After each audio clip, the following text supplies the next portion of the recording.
നമസ്കാരം.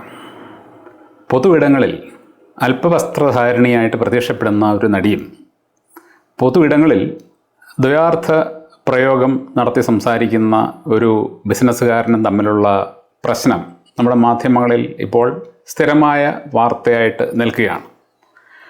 ഇവിടെ ചില സ്ത്രീകൾ എടുത്തു പറയുന്ന ഒരു കാര്യമാണ് ഈ നടിയെ പിന്തുണച്ചുകൊണ്ട് വസ്ത്രസ്വാതന്ത്ര്യം എല്ലാവർക്കുമുണ്ട്, അതുകൊണ്ട് അവർക്കിഷ്ടമുള്ള വസ്ത്രം ധരിക്കാം, ആരും അതിനെ ചോദ്യം ചെയ്യാൻ ശ്രമിക്കേണ്ട.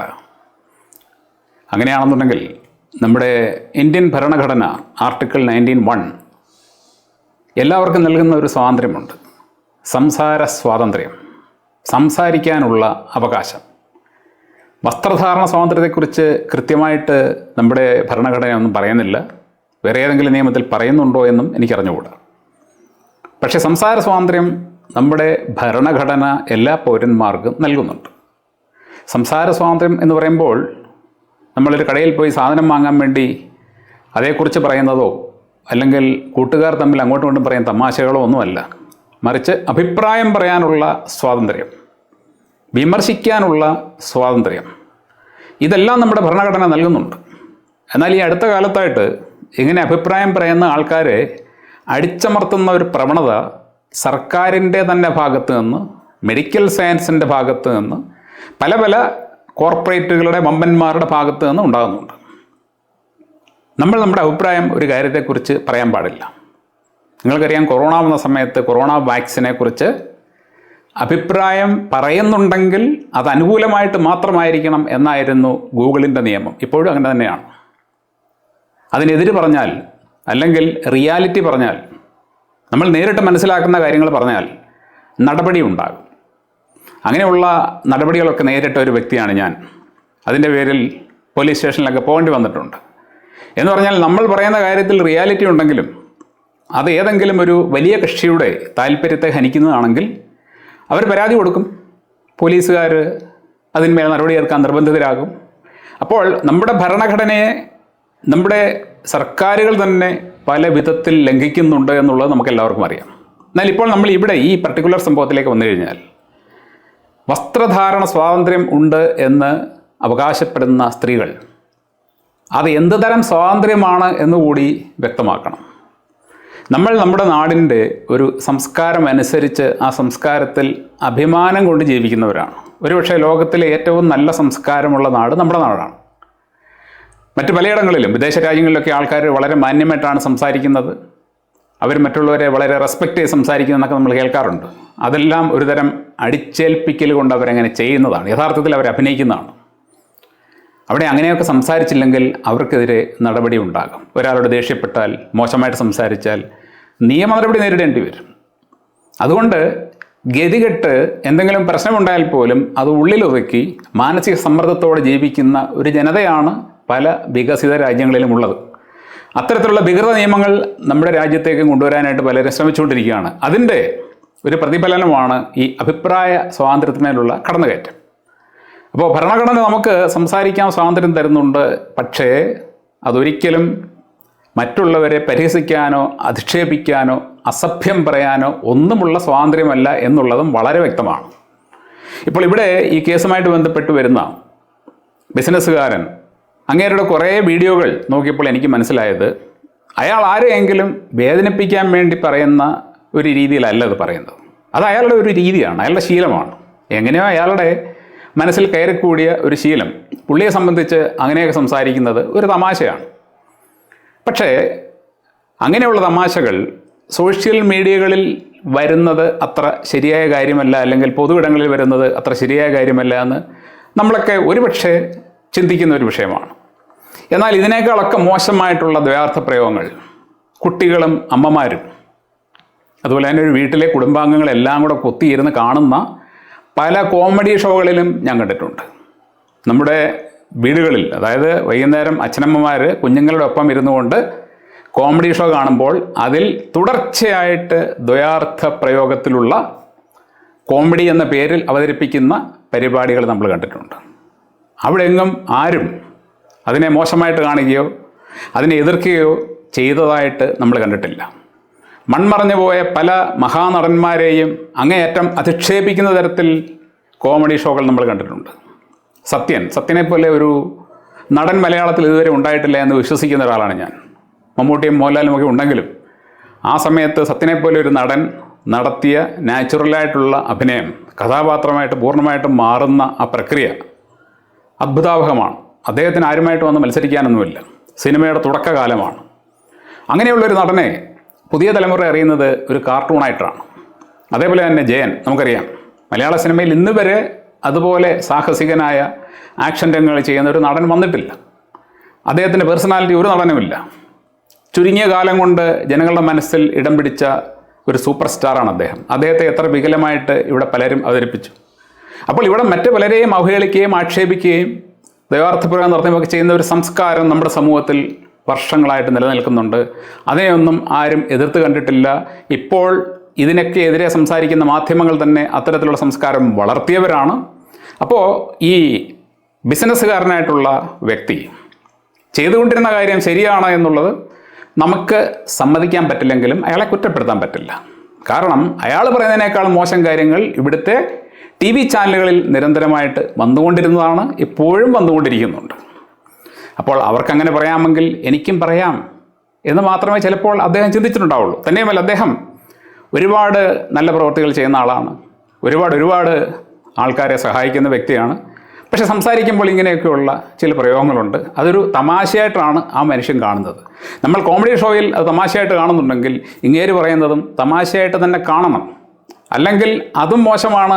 ആ കോമഡി പരിപാടി അവതരിപ്പിക്കുന്ന എല്ലാവർക്കുമെതിരെ, അത് പ്രക്ഷേപണം ചെയ്ത ചാനലുകാർക്കെതിരെ ഒക്കെ പോലീസ് നടപടി സ്വീകരിക്കണം. നിങ്ങൾ പിന്നിലേക്ക് പോയിട്ട് അത്തരത്തിലുള്ള ഓരോരോ എപ്പിസോഡും കണ്ടെത്തി ഏതൊക്കെ ചാനലുകാരാണോ അത് അവതരിപ്പിച്ചത് അവർക്കൊക്കെ എതിരെ നടപടിയെടുക്കണം. ഇയാൾക്ക് മാത്രം എതിരെ പാടില്ല. നമ്മളൊരു നിയമം ഇമ്പോസ് ചെയ്യുമ്പോൾ അല്ലെങ്കിൽ നമ്മൾ ഒരു കേസെടുക്കുമ്പോൾ സമാന സ്വഭാവമുള്ള എല്ലാവർക്കുമെതിരെ കേസെടുക്കണം. രാഷ്ട്രീയക്കാരുടെ മുഴുവൻ വീഡിയോ എടുത്ത് നോക്കണം. എവിടെയൊക്കെ മറ്റുള്ളവരെ അധിക്ഷേപിക്കുന്നതായിട്ട് സംസാരിച്ചിട്ടുണ്ട്, ആക്ഷൻ എടുക്കണം അവർക്കെതിരെ. പറ്റുമോ? പറ്റില്ല. ഇനി നമുക്ക് വസ്ത്ര സ്വാതന്ത്ര്യത്തിലൊക്കെ ഒന്ന് പോകാം. വസ്ത്ര സ്വാതന്ത്ര്യമായിട്ട് ബന്ധപ്പെട്ട് സുപ്രീം കോടതിയിൽ ഒരു കേസുണ്ടായിരുന്നു. കർണാടകയിലെ ഹൈക്കോടതി ഹിജാബ് നിരോധിച്ചുകൊണ്ട് ഒരു വിധി പുറപ്പെടുവിച്ചു.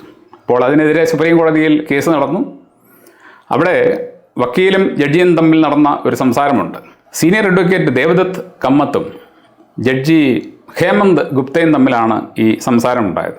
വാദത്തിനിടെ ദേവദത്ത് കമ്മത്ത് പറഞ്ഞു, വസ്ത്ര സ്വാതന്ത്ര്യം ആർട്ടിക്കിൾ 19(1), അതായത് ഞാൻ ആദ്യം പറഞ്ഞ ഭരണഘടനയുടെ 19-ാം ആർട്ടിക്കിളിൻ്റെ 1-ാമത്തെ വകുപ്പ് നൽകുന്ന സ്വാതന്ത്ര്യമാണ് ഇഷ്ടമുള്ള വസ്ത്രം ധരിക്കാനുള്ള സ്വാതന്ത്ര്യം. അപ്പോൾ ഹിജാബ് ധരിച്ചുകൊണ്ടൊരു കുട്ടി സ്കൂളിൽ പോയാൽ എന്താണ് കുറ്റം, എന്താണ് കുഴപ്പം? അവൾക്ക് ധരിക്കാനുള്ള സ്വാതന്ത്ര്യമില്ലേ? അപ്പോൾ ഹേമന്ത് ഗുപ്ത ചോദിച്ചത്, വസ്ത്രം ധരിക്കാനുള്ള സ്വാതന്ത്ര്യമായിട്ട് നിങ്ങൾ ആർട്ടിക്കിൾ 19(1) വിശദീകരിക്കുമ്പോൾ എൻ്റെ ചോദ്യം ഇതാണ്, അത് വസ്ത്രം ഇല്ലാതെ നടക്കാനുള്ള സ്വാതന്ത്ര്യം നൽകുന്നുണ്ടോ? അല്ലെങ്കിൽ അങ്ങനെ ഒരു അർത്ഥം അതിനുണ്ടോ? അപ്പോൾ കമ്മത്ത് പറഞ്ഞത്, ഇവിടെ ആരും വസ്ത്രം അഴിക്കുന്ന കാര്യമല്ല പറയുന്നത്, ഒരു എക്സ്ട്രാ വസ്ത്രം കൂടി ധരിക്കുന്ന കാര്യമാണ്. ഈ കേസിൽ സുപ്രീം കോടതി ഒരു സ്പ്ലിറ്റ് വിധിയാണ് കൊണ്ടുവന്നത്. 2 ജഡ്ജിമാർ 2 തരത്തിലാണ് വിധി പ്രഖ്യാപിച്ചത്. തുടർന്ന് അതിന്മേൽ ഏതെങ്കിലും ഒരു വലിയ ബെഞ്ചിൽ വാദം നടക്കുന്നുണ്ടോ എന്ന് എനിക്ക് അറിഞ്ഞുകൂടാ. എന്തായാലും ശരി, ഈ വാദത്തിൽ ഉരുത്തിരിഞ്ഞു വന്ന ചോദ്യവും ഉത്തരവും നിങ്ങൾ ശ്രദ്ധിച്ച് കാണും.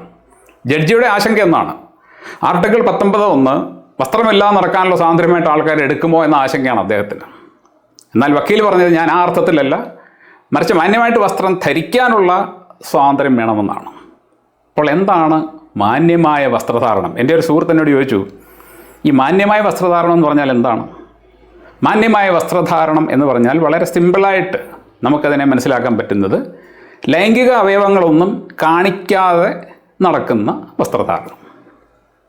ലൈംഗിക അവയവങ്ങളുടെ പ്രദർശനം പാടില്ല. ഇതാണ് മാന്യമായ വസ്ത്രധാരണത്തിലൂടെ എല്ലാവരും ഉദ്ദേശിക്കുന്നത്. ഇപ്പോൾ നമ്മൾ വിദേശ രാജ്യങ്ങളിലൊക്കെ പോയി കഴിഞ്ഞാൽ അവിടുത്തെ ആൾക്കാർ അവർക്ക് ഇഷ്ടമുള്ള രീതിയിൽ വസ്ത്രം ധരിച്ച് പോകാറുണ്ട്. ഞാൻ എൻ്റെ ഒരു കാരണമായിട്ട് കേട്ടിരിക്കുന്നത്, പലയിടത്തും തണുപ്പാണ്. വർഷത്തിൽ 8ഉം 7ഉം മാസങ്ങൾ സൂര്യപ്രകാശം കിട്ടാതെ കമ്പിളിയുമൊക്കെ പുതച്ച് അല്ലെങ്കിൽ അത്തരത്തിലുള്ള വസ്ത്രങ്ങളൊക്കെ ധരിച്ച് നടക്കുന്ന ഒരു ജനത. അവരുടെ തൊലിപ്പുറത്ത് വേണ്ടത്ര സൂര്യപ്രകാശം കിട്ടുന്നില്ല. അതുകൊണ്ട് സൂര്യപ്രകാശം കിട്ടുന്ന സമയത്ത് അവർ വസ്ത്രം കുറച്ച് ധരിക്കും. കാരണം അവർക്ക് സൂര്യപ്രകാശം കിട്ടേണ്ട ആവശ്യകതയുണ്ട്. അത് അവരുടെ ന്യായമായ ഒരു ആവശ്യമാണ്. അവിടെ ബീച്ചുകളിൽ ആൾക്കാർ പോയിട്ട് വസ്ത്രം ധരിക്കാതെ വല്ല അല്പവസ്ത്രം ധരിച്ചൊക്കെ കിടക്കുന്നത് അവരുടെ ചർമ്മത്തിൽ സൂര്യപ്രകാശം കിട്ടാൻ വേണ്ടിയാണ്. സൂര്യപ്രകാശം അനിവാര്യമായ ഒന്നാണെന്നുള്ള അവർക്കറിയാം. പക്ഷേ അവർക്ക് അവിടുത്തെ കാലാവസ്ഥ വെച്ച് അത് കിട്ടുന്നില്ല. അപ്പോൾ അവർ അവിടെ അങ്ങനെ അത് ധരിക്കുന്നതിന് ഒരു കാരണമുണ്ട്. എന്നാൽ നമ്മുടെ നാട്ടിൽ സൂര്യപ്രകാശം ആവശ്യത്തിന് നമുക്ക് എപ്പോഴും കിട്ടുന്നുണ്ട്. അതിനുവേണ്ടി നമ്മൾ വസ്ത്രം കുറയ്ക്കേണ്ട ആവശ്യമില്ല. നമ്മുടെ വസ്ത്രത്തിൻ്റെ പുറത്തുകൂടി തന്നെ കിട്ടുന്ന സൂര്യപ്രകാശം തന്നെ ധാരാളമാണ്. സൂര്യപ്രകാശം ഒരുപാട് കിട്ടേണ്ട ആവശ്യമൊന്നുമില്ല, അത്യാവശ്യം കിട്ടിയാൽ മതി. തന്നെയല്ല, നമ്മുടെ നാട്ടിൽ വസ്ത്രധാരണത്തെക്കുറിച്ച് ഒരു കൺസെപ്റ്റ് ഞാൻ പറഞ്ഞു. മാന്യമായ വസ്ത്രധാരണം, അതായത് ലൈംഗിക അവയവങ്ങൾ പ്രദർശിപ്പിക്കാതെയുള്ള വസ്ത്രധാരണം എന്നൊരു കൺസെപ്റ്റുണ്ട്. അങ്ങനെയാണെങ്കിൽ ഏതൊക്കെയാണ് ലൈംഗിക അവയവങ്ങൾ എന്ന ചോദ്യം വരും. പുരുഷനെ സംബന്ധിച്ച് ഒരു ലൈംഗിക അവയവം മാത്രമേ ഉള്ളൂ, എല്ലാവർക്കും അറിയാം. എന്നാൽ സ്ത്രീയുടെ കാര്യത്തിൽ അങ്ങനെയല്ല. സ്ത്രീയുടെ കാര്യത്തിൽ ഒന്നിലധികം ലൈംഗിക അവയവങ്ങളുണ്ട്. അതിലേതെങ്കിലും പ്രദർശിപ്പിച്ചാൽ, ഭാഗികമായിട്ടോ പൂർണ്ണമായിട്ടോ പ്രദർശിപ്പിച്ചു കഴിഞ്ഞാൽ അത് അസഭ്യമായ വസ്ത്രധാരണം തന്നെയാണെന്ന് നമുക്ക് വിലയിരുത്താം, നമ്മുടെ നാട്ടിലെ സംസ്കാരം വെച്ചിട്ട്.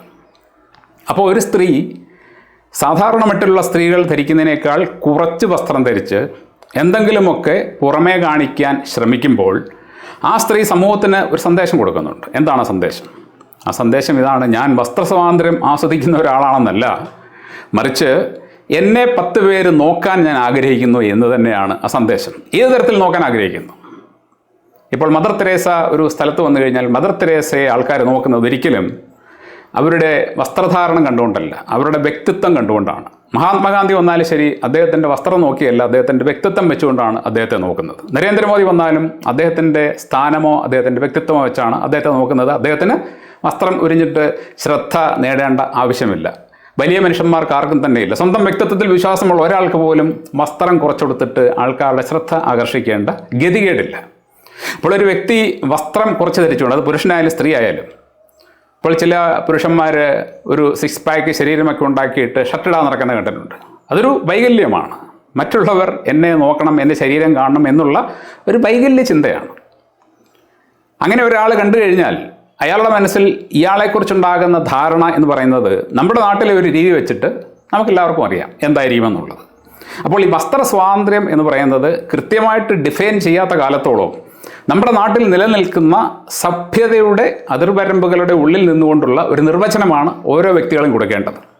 അതല്ല, എനിക്ക് തോന്നിയതുപോലെ എൻ്റെ ലൈംഗിക അവയവങ്ങൾ കാണിക്കാനും അല്ലെങ്കിൽ അർത്ഥനഗ്നനായിട്ടോ അർത്ഥനഗ്നയായിട്ടോ നടക്കാനൊക്കെ എനിക്ക് സ്വാതന്ത്ര്യമുണ്ട് എന്നൊരു വ്യക്തി ചിന്തിക്കുന്നുണ്ടെങ്കിൽ, മറുഭാഗത്ത് നമ്മൾ മനസ്സിലാക്കണം, സംസാരിക്കാനുള്ള സ്വാതന്ത്ര്യം അതേപോലെ തന്നെ ഒരു വ്യക്തിക്ക് നമ്മുടെ ഭരണഘടന കൊടുക്കുന്നുണ്ട്. നമ്മുടെ ഭരണഘടന രണ്ടിനും സ്വാതന്ത്ര്യം കൊടുക്കുന്നുണ്ടെങ്കിൽ, വസ്ത്രധാരണത്തെക്കുറിച്ച് കൃത്യമായിട്ട് പറയുന്നില്ലെങ്കിലും ആർട്ടിക്കിൾ 19(1) അതനുസരിച്ച് വ്യാഖ്യാനിക്കപ്പെടാൻ പറ്റുന്ന ഒന്നായതുകൊണ്ട് സംസാരത്തിൽ സഭ്യത വേണം എന്ന് നമുക്ക് നിർബന്ധമുണ്ടെങ്കിൽ വസ്ത്രധാരണത്തിലും സഭ്യത നിർബന്ധമായിട്ടും ഉണ്ടായിരിക്കണം. വസ്ത്രധാരണത്തിൽ സഭ്യത വേണ്ട എന്ന് ആരെങ്കിലും ചിന്തിക്കുന്നുണ്ടെങ്കിൽ അവരാരും തന്നെ സംസാരത്തിലും സഭ്യത വേണമെന്ന് നിർബന്ധം പിടിക്കരുത്. Thank you.